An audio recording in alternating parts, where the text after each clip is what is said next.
un espacio en el que nos adentramos en las vidas de personalidades y figuras del país con un nuevo enfoque. Son historias detrás de los rostros que dejan huella y tú estás invitado a conocerlos, porque ahora abren los micrófonos del panel de análisis G9 en El Atrio de los Gentiles.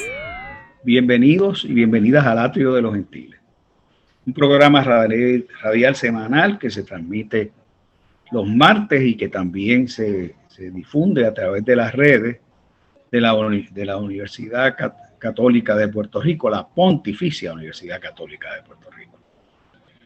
En esta edición del Atrio de los Gentiles, que estamos grabando y comoderando con la profesora y licenciada Rosalba Furquet López, directora de la Clínica de Asistencia Legal de la Pontificia Universidad Católica, vamos a estar entrevistando a una, ¿por qué no decirlo?, joven abogada que tengo el gusto de conocer, aunque no la he tratado mucho, porque tengo el honor de haber sido amigo de su abuela, ser amigo de su abuela y amigo de su padre. Es decir, la conozco de dos generaciones, aunque nos hemos visto y hemos conversado así, pero y entonces pues uno no deja de mirar y uno no deja de ver o escuchar a gente que uno le ha tenido mucho afecto por dos generaciones y ver la tercera generación aquí de la familia Torres. Así que vamos a estar hablando con la licenciada Yanelis Torres. Yanelis es abogada, ya se va adelante, pero tiene un cruce curioso, algo que pasa mucho, sé, entre sus tías y familia, que se inclina a la ciencia, a las matemáticas, y ella es ingeniero ambiental, hizo su bachillerato en eso. Y pues se hizo abogada también y tiene una experiencia profesional en esos campos. Y la vida la ha ido llevando a un terreno que alguna gente pensará que es árido, pero es que es quizás uno de esos territorios donde más profundamente puede encontrarse la angustia y el sufrimiento de una familia o de una persona. Y es ese mundo que atiende las mediaciones y los temas de las ejecuciones de hipoteca. ¿A cuántos no le ha pasado? Y estoy seguro que algunos de nuestros oyentes conocen de algún caso muy cercano o cercano, que han visto cómo una persona de repente pierde su casa. Y vamos a estar en el programa de hoy y en el de la semana que viene hablando de esto y brindando una información que puede ser útil para los oyentes y para que la trasladen, la den a conocer a otros, a otras personas que conozcan. Así que, Rosalba, te cedo la palabra para esta conversación con la licenciada Yanelis Torres. Buenas tardes, Víctor, gracias. Muy buenas tardes, licenciada Yanelis Torres. Para mí es un placer tenerte aquí, Yanelis, ¿verdad? Colabora aquí en la Clínica de Asistencia Legal varios años, colabora en nuestra Clínica de Prevención de Ejecución de Hipoteca, una clínica muy importante para nosotros, ¿verdad? Porque es esa clínica que protege ese castillo que es nuestro hogar, esa guarida, ¿verdad? Donde protegemos a nuestros hijos, donde los educamos. Así que es medular, ¿verdad? Esa protección del hogar. Y bienvenida, Yanelis. Saben que nos pueden escuchar por las plataformas de YouTube en Huella del Futuro. Y Yanelis, pues quisiera que nos puedas hablar un poco, ¿verdad? De esa abogada que hay en ti y que quiero que nos hables un poco cómo llegaste a la clínica, cómo comenzó este programa. Cómo no, pues nada, primero que nada, buenas tardes a todos aquellos que nos están viendo y escuchando en este programa. Muchas gracias, Víctor, por esa introducción y a mi, la directora Rosalba. Así que, Víctor, la aprecio es mutuo. ¿Cómo llego al programa, ¿verdad? O lo que es la Clínica de Asistencia Legal de la Pontificia Universidad Católica, alma mater de esta servidora? Fue en el 2017, nosotros desde finales de 2016 fuimos una de las instituciones, y cuando digo fuimos, la clínica, ¿verdad? Y la Escuela de Derecho de la Pontificia, fuimos agraciados de ser una de las organizaciones subvencionadas por la Fundación del Fondo de Acceso a la Justicia, quien accede a unos fondos procedentes de ¿verdad? De unas negociaciones con las instituciones financieras a nivel de Estados Unidos ante la debacle hipotecaria. Y esas cantidades fueron distribuidas y por ende la Fundación del Fondo de Acceso a la Justicia se le asignan unas cantidades y por sí la distribuye. Y desde el 2016 finales distribuyó esas cantidades y nosotros adquirimos esa subvención, creamos el programa, empieza el programa a principios del 2017 y desde principios de la creación del programa, pues esta servidora comenzó, igual que con la dirección, a crear lo que iba a ser, ¿verdad? Esas guías y reglas para poder dar servicio directo a la comunidad en casos de prevención de ejecuciones de hipoteca, pero también educar y hacer llegar la información que tan es necesaria para que las personas pudiesen tener defensa al momento de estar confrontando una situación a nivel de tribunales, pero desde antes de llegar a los tribunales. Así que desde el 2017 llegábamos allí y en conjunto con la dirección creamos el programa. Dice que la Fundación Fondo de Acceso a la Justicia subvencionó el programa. Actualmente, la Fundación continúa subvencionando este programa y tiene dos componentes el mismo, ¿verdad? Me hablas de la educación. ¿Qué haces con lo relacionado a la educación? Con la educación nosotros tratamos de hacer actividades a la comunidad donde le proveemos datos generales de cuáles son sus derechos y cuáles son esas leyes y reglamentos tanto a nivel federal como estatal que son de aplicación a esas transacciones hipotecarias en el caso, ¿verdad? De que ellos se vean en una situación de atraso de su pago hipotecario.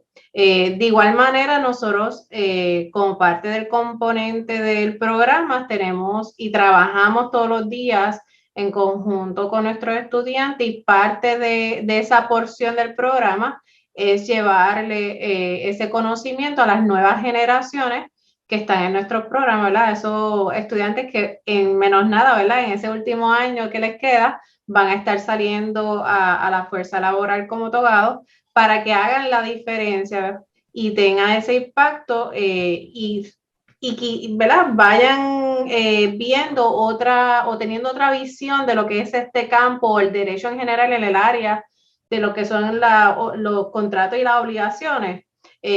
Así que tratamos de poner nuestro, como les decimos todos los días, nuestro granito de arena y que ellos vean que no, el que debe, esa no es la única visión, sino que hay unos derechos y unas obligaciones, hay unos derechos del deudor, pero también hay unas obligaciones de las instituciones financieras que en ocasiones se incumplen y que hay unos remedios, ¿verdad? Para nuestros representados.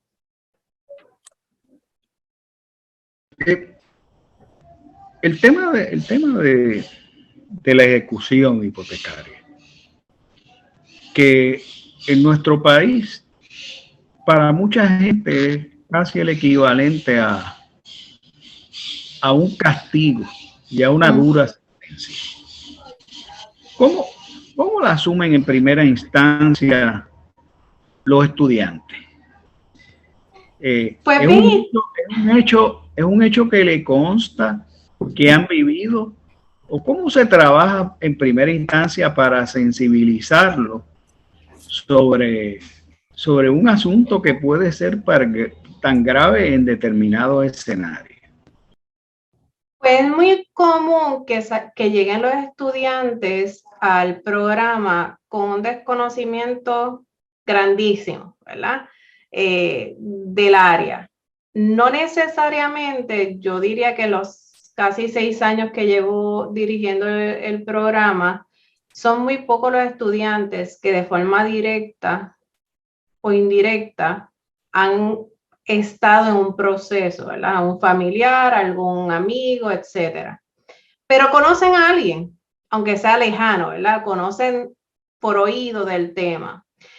Y vienen con una visión un poco muy rígida, diría yo, de quién es la persona, ¿verdad? O las personas que usualmente se ven en este tipo de proceso. Y cuando hago esa aseveración me refiero a que viene muy estructurado a que debe, y que el que debe y está en una situación de ejecución de hipoteca es porque es irresponsable con sus responsabilidades financieras, ¿verdad? Incluyendo esa hipoteca.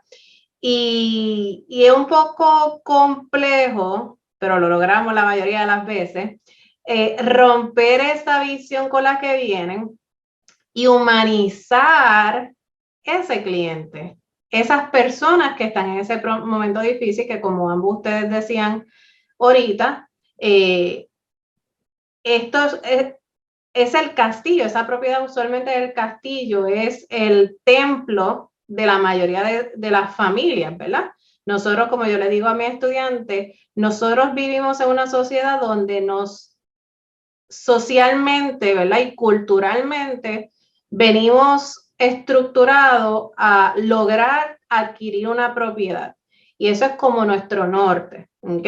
Así que romper esa visión y verse en una situación de necesidad, de una situación de una ejecución es bien difícil para el cliente. Así que con el estudiante lo que tratamos es romperle esa estructura y explicarle que sí, el que debe, ¿verdad? En ocasiones lo podemos ver de esa manera, pero hay unos derechos, hay unos procesos que las instituciones financieras tienen que cumplir que sorprendentemente en un gran por ciento de las veces incumplen unos procesos. Hay gestiones que hacen los clientes que no son llevadas adecuadamente y usualmente el cliente que llega y está en una situación de ejecución de hipoteca no está allí porque quiere, está allí porque o tiene una pérdida de empleo, porque tuvo hay una enfermedad familiar, ¿verdad? Que provoca un cambio sustancial en los gastos de esa familia o de esa persona, ¿verdad? Como individuo. Hay un sinnúmero de asuntos, divorcio, asuntos ¿verdad? De sucesiones también se envuelven. Así que no necesariamente ese cliente llega allí porque quiso estar en atraso, porque quiso irse de compra y no ser responsable y no pagar sus responsabilidades, ¿verdad? Y eso toma tiempo con los estudiantes, pero se logra al final del camino. Nosotros tenemos 5 meses y medio, 6, ¿verdad? Así que a través de la educación logramos cambiar un poco esa visión, que ellos vean que hay unas leyes y regulaciones, que hay unos procesos que se tienen que llevar, que conozcan de ellos y que humanicen sobre todo quién está de frente a ellos, porque nosotros no podemos ver un cliente como un número más, ¿verdad? Yo le digo mucho a ellos que nos pongamos los zapatos de cuando nosotros llegamos a recibir un servicio, queremos que nos traten como humanos, no como un número, no como un signo de dólar.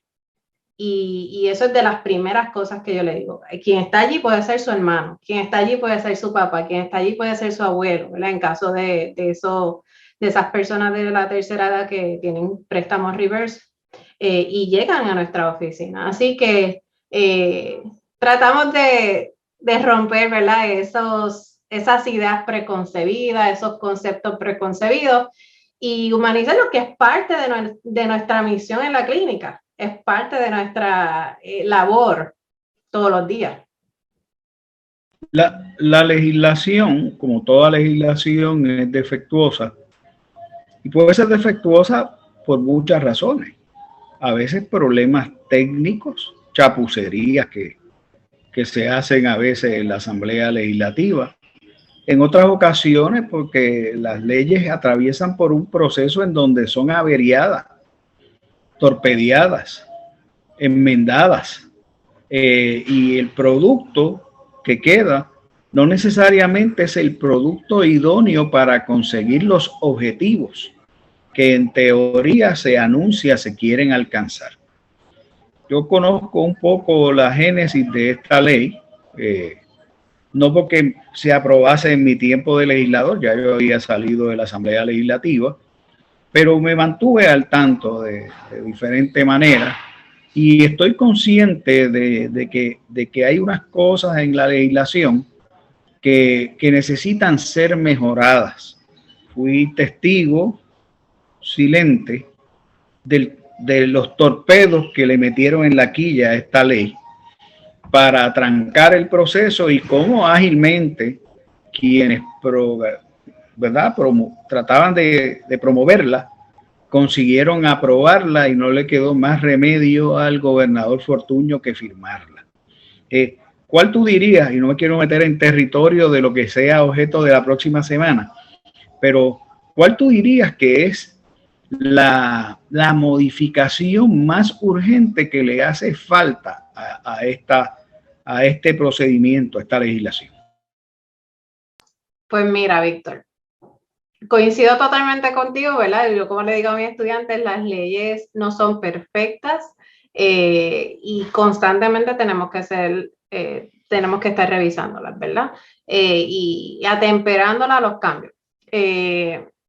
Aunque los últimos 3 años, la ley 184 a la que hace referencia, mejor conocida en la comunidad como la ley de mediación compulsoria en caso de ejecución de hipotecas, tiene un título mucho más largo, ¿verdad?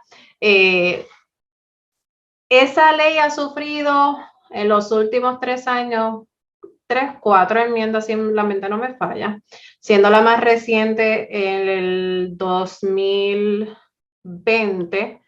Y con todo y ello, entiendo que requiere ajustes, entre ellos el aspecto de cuándo se va a referir la mediación. Y me explico. Aunque al inicio, ¿verdad? Y eso estará el colega Jaime Enrique Cruz Pérez la semana que viene hablando con ustedes, aunque al principio en el 2012 cuando se aprueba y se firma, requería que las personas que estuvieran en un proceso de ejecución de hipoteca contestaran la demanda para entrar, ¿verdad? O tener el derecho a ser referido. Actualmente eso se cambió y no hay que esperar a contestar la demanda. Pero hay mucha controversia y mucho desconocimiento, especialmente con el aspecto de una oración que en la última enmienda subieron al principio del párrafo del artículo 3, que dice que si se anota la rebeldía y otro aspecto, ¿verdad? Se pierde el derecho. Y eso lo pusieron antes del mandato de referido. Se crea estas controversias a nivel de tribunal y a nivel de la parte, ¿verdad?, de los acreedores, la banca, al momento de referir. Así que eso hay que revisitarlo, de cómo lo vamos a reestructurar a que el mandato sea, una vez se presenta la demanda, se diligencia el emplazamiento de manera automática, se refiere al caso.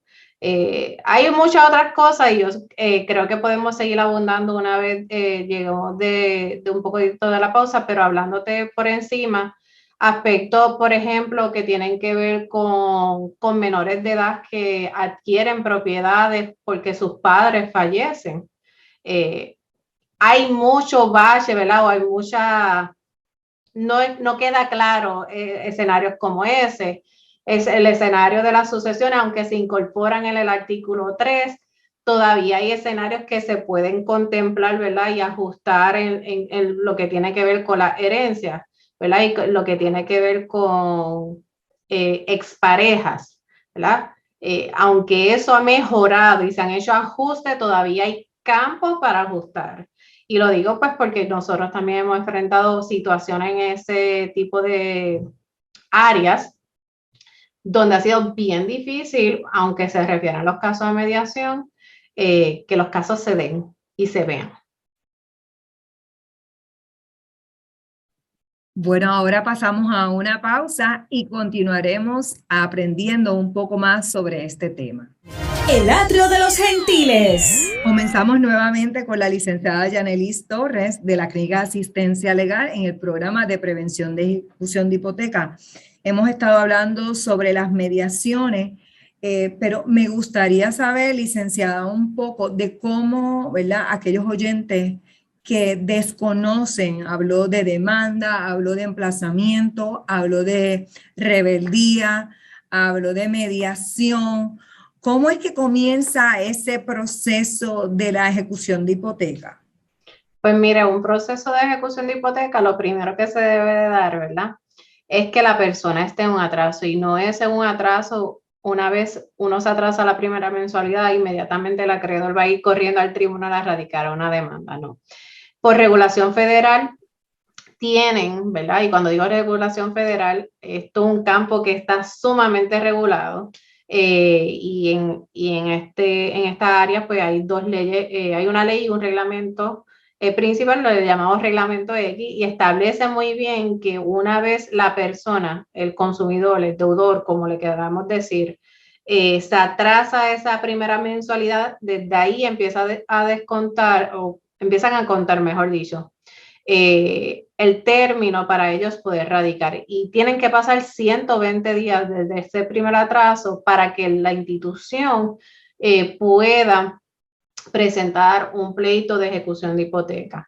Pero es importante que aclaremos un poco esto, porque muchas veces nos hemos encontrado en la clínica y en otro tipo de actividades personas que me dicen, es que me han dicho que van al tercer mes a poner al día, ¿verdad?, el atraso, y no le quieren aceptar los pagos porque ya está referido a la división legal.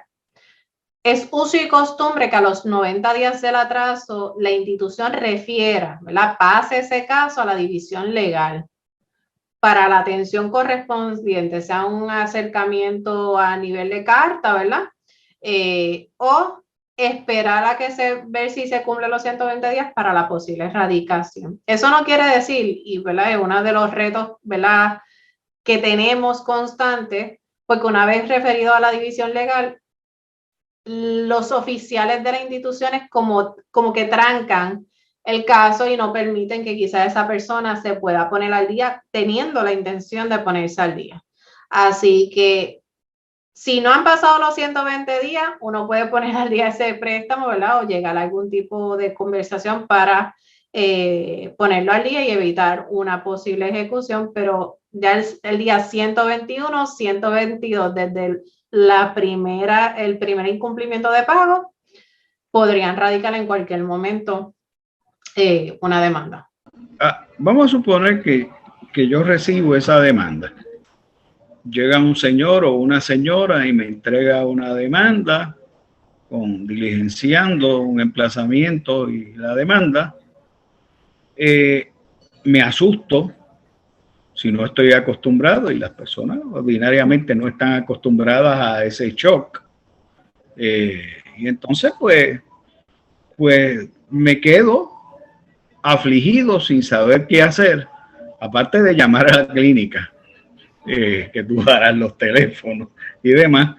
¿Qué yo debo saber para entender que no se está cayendo el mundo? Bueno. ¿Cómo empiezo por tranquilizarme para efectos de poder pensar bien y actuar de la manera más correcta dentro del procedimiento?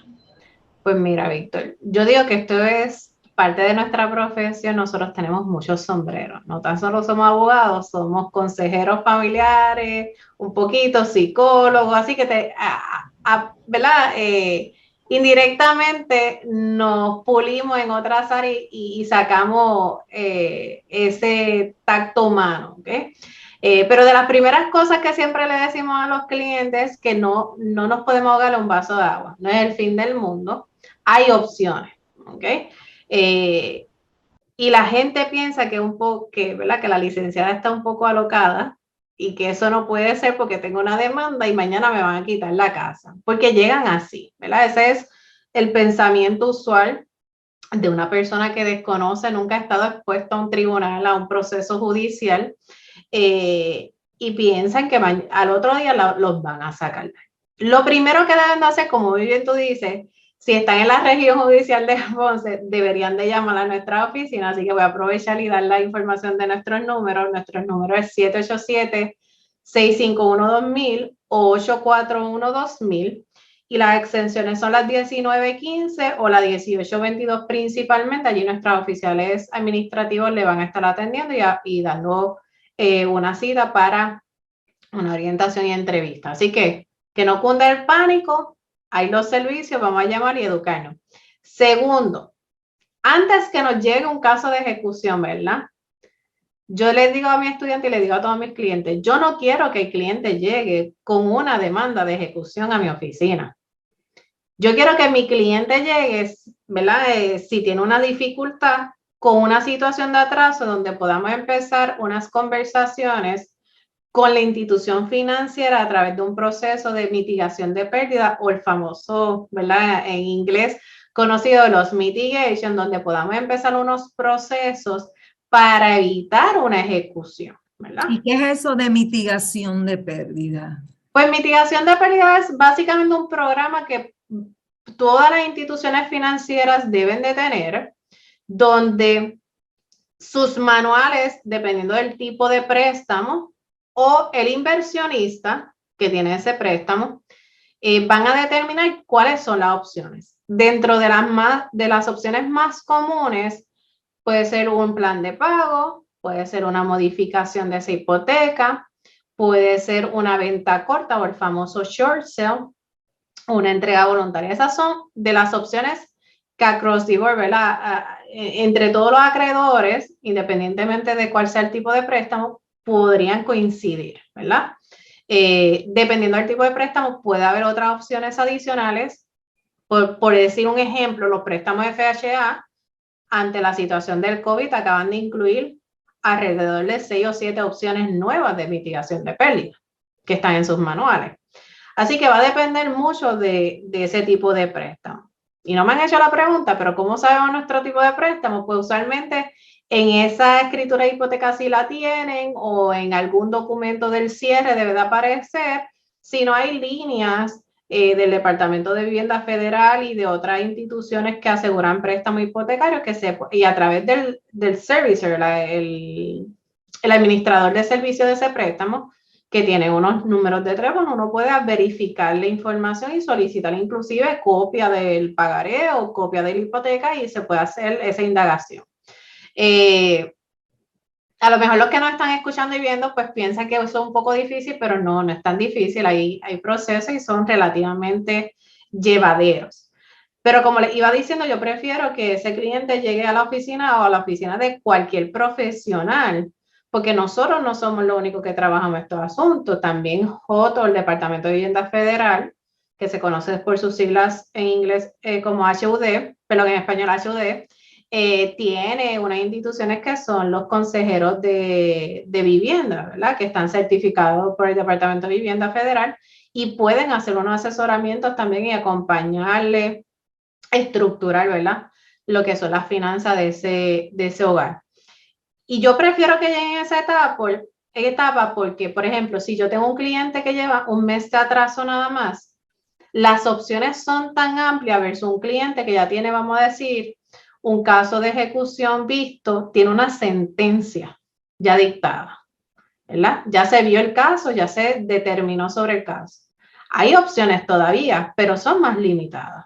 Así que yo prefiero a ese cliente, entre más pronto mejor, y como yo he dicho anteriormente a nivel público, no podemos seguir pensando que porque yo guardo las cartas que me llegan del banco, como le digo a mi estudiante, como cuando uno mete el polvo debajo de la alfombra, que el problema va a desaparecer. El problema no va a desaparecer, el problema va a empeorar.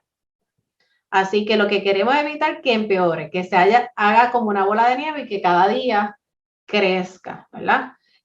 Así que las personas no deben de temer al estar en una situación como ¿verdad? Como el atraso, y no deben de quedarse callados, deben de buscar ayuda. Y es algo que típicamente confrontamos Víctor y Rosalba, porque es nuestro hogar. Nos estructuran social y culturalmente a que eso es lo más preciado, ¿verdad? Y como ¿verdad? Dicen por ahí, de eso no se habla. Es un tabú hablar que uno tiene una situación financiera y que uno no puede pagar su hogar o no puede pagar su carro. ¿Cuántos de nosotros conocemos a personas que pueden tener situaciones financieras y realmente nos enteramos por pura casualidad, porque no es algo que socialmente hablemos? Ahí es como si nos pusieran un sello, ¿verdad? Como si uno, por estar en atraso, hubiese hecho algo malo, y no es así. Así que dentro de las cosas que tenemos que socialmente cambiar, y eso no lo cambia la banca, lo cambiamos nosotros como sociedad, es dejar de señalar a las personas que están en una situación difícil financiera y ponerle el sello de que son personas irresponsables, porque no necesariamente lo son. Son muchas las situaciones que se pueden enfrentar y lamentablemente estar en una situación de carencia, ¿verdad? Y que nos lleve a una situación de ejecución de hipoteca. Sí, mi experiencia, ¿verdad? En la quiebra, ¿verdad? Como abogada de quiebra, era que las personas llegaban a la oficina con atraso en sus hipotecas y se podían contar, ¿verdad? Con los dedos de una mano. Y es esta situación de que me enfermé y si me enfermo, pues no puedo trabajar, o una pérdida de empleo, o un hijo que está enfermo o tiene una situación, un problema.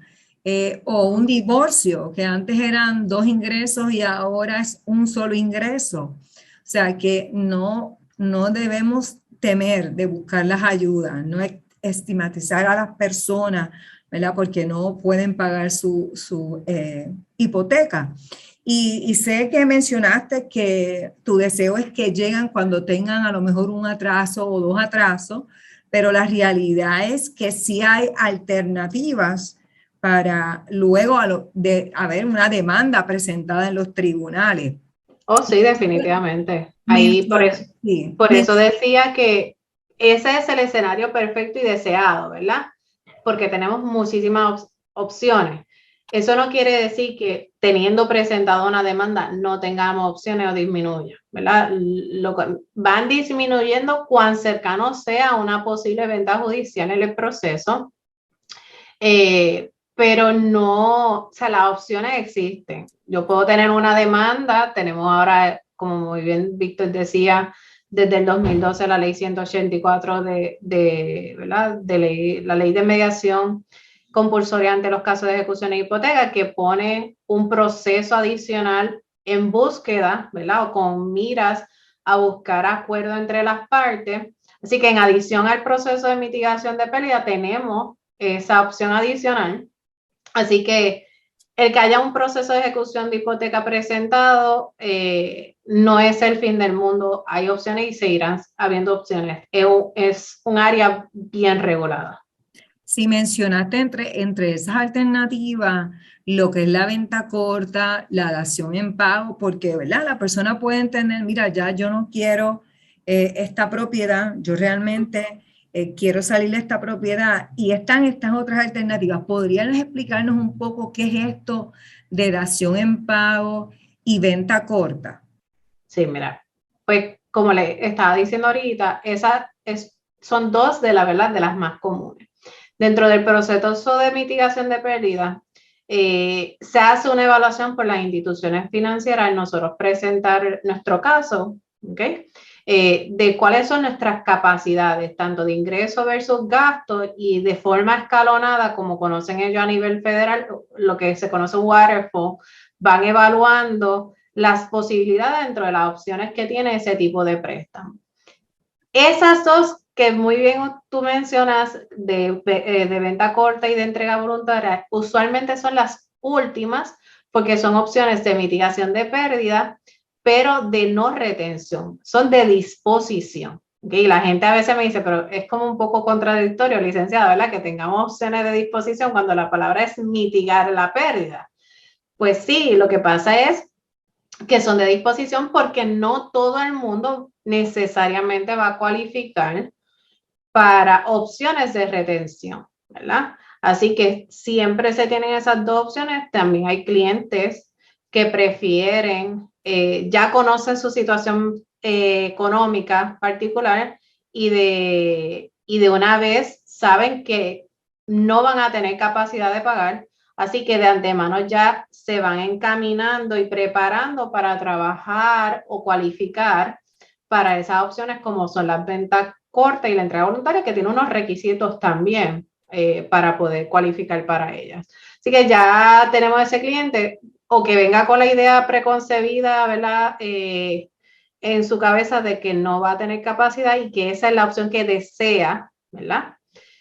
Y tenemos el cliente que desconoce a qué puede cualificar y entonces teniendo ya el escenario evaluado, pues dice, bueno, pues esta opción que me acaban de dar, pues dentro de mi escenario, pues es la mejor opción.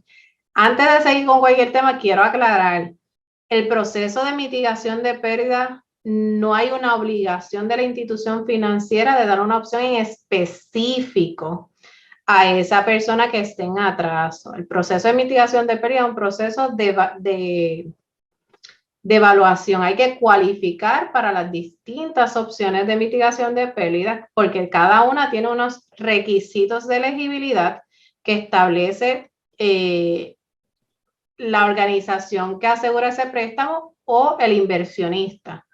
Así que no es un proceso automático, hay una evaluación y hay que cualificar de acuerdo a los parámetros que ya están preestablecidos. Rosalba, no sé cuántos minutos nos quedan, pero esto es... ¿Cuánto? Sí, nos quedan como unos 3 minutos, Víctor. Bueno, quizá este laberinto haya que recorrerlo en varios programas, ¿verdad? Y afortunadamente la semana que viene va a estar con nosotros a quien ya veo cerquita por ahí, en el programa de la semana que viene, el profesor Jaime Enrique Cruz Pérez. Así que habrá preguntas que se las formularemos a él también, y si nos quedamos cortos, pues seguimos, hacemos otro, ¿verdad? Porque yo creo que esta orientación es de las que más demanda va a tener. La gente la va a ir a buscar porque va a decir, oye, yo escuché un programa en donde trataron eso, para que te enteres, quizás te convenga oírlo. Y esa es la idea, ¿verdad? Pero sí me gustaría saber, ¿esto aplica a cualquier proceso de ejecución hipotecaria? ¿O podría tratarse de un pleito en donde una persona es objeto de embargo de una propiedad, aun cuando no se hubiere constituido una hipoteca? A lo que te refieres, dentro del proceso de mitigación de pérdida o bajo la ley 184 de mediación compulsoria. La pregunta es deliberadamente ambigua, pero es para que tratemos otros escenarios, ¿verdad? Yo soy un botarata y un deudor empedernido. No constituye una hipoteca, pero hay un acreedor que se enteró que yo tengo esta propiedad y viene para encima. ¿Qué aplica ahí? Pues lamentablemente lo que tienen que ver con las leyes y reglamentos federales no son de aplicación en ese tipo de escenario, ¿verdad? Tiene que estar establecido, ¿verdad? Constituido una hipoteca, ¿verdad? En garantía de ese pagaré. Pero en cuanto a la ejecución de una sentencia, no impide, ¿verdad?, que las partes, antes de teniendo una parte, una sentencia de cobro de dinero, y vaya a ejecutar cualquier tipo de bien de ese particular, pueda llegar a algún tipo de conversación o transacción. De hecho, las reglas de procedimiento civil lo permiten, inclusive previo a que se adjudique la controversia de cobro de dinero. Así que el campo de las negociaciones y de, como dice el compañero Cruz por ahí, de los métodos alternos es bastante amplio. Y las opciones siempre están. Tiene que ver mucho con la disposición de las partes a sentarse a conversar. Eso es un elemento, yo diría, ¿verdad? Y a lo mejor el licenciado Cruz coincide o difiere de mí, ¿verdad? Pero es un elemento sustancial en cualquier tipo de proceso, ya sea judicial o a través de los métodos alternos, porque hay que tener disposición y apertura a la conversación y a la búsqueda de opciones. No podemos tener una persona muy dispuesta y la otra con ningún tipo de intención y estando allí, como decimos, como una cortina puesto, ¿verdad? Así que siempre hay las posibilidades. La dejo sobre el tintero. Sí. Y esa persona que no tenía un pagaré, la dejo sobre el tintero si nos acabó el tiempo, ¿verdad? Pero si se nos acabó, pero esa persona, ¿ustedes la acogen también en la clínica? ¿Que no tiene un pagaré? No, donde no ha mediado un pagaré y no es tema de la legislación ni de las protecciones de la reglamentación federal, meramente es demandado y de repente le meten mano a su casita. Pues nosotros siempre consideramos, y dentro de lo que es la propuesta, ¿verdad? De la subvención de la Fundación de Fondo de Acceso a la Justicia, en lo que tiene que ver mi programa, nosotros uno de los asuntos principales que evaluamos es cómo se afecta esa vivienda principal. Nosotros lo que queremos es, ¿verdad?, proteger la vivienda principal. Nosotros tenemos unos requisitos de evaluación, pero eso es uno de los asuntos que se evalúa y siempre se considera. Así que no necesariamente es un asunto que se evalúa caso a caso, tiene que estar en relación directa a un pagaré o una hipoteca. Así que yo lo que invito es que vayan a nuestra oficina, nos llamen, como dije ahorita, al 787-651-2000, extensiones 1915 o 1822, porque nosotros no tan solo le podemos hacer, dar una orientación y evaluar su caso, sino que nosotros damos en la clínica otros servicios también. Así que no necesariamente de no cualificar, ¿verdad?, o de no ser un tema dentro del programa que nosotros trabajamos, puede ser referido a cualquiera de los otros áreas, ¿verdad?, del derecho que se atienden en nuestra oficina, que ya la licenciada muy bien conoce, y se puede ¿verdad?, dirigir a ese compañero o compañera.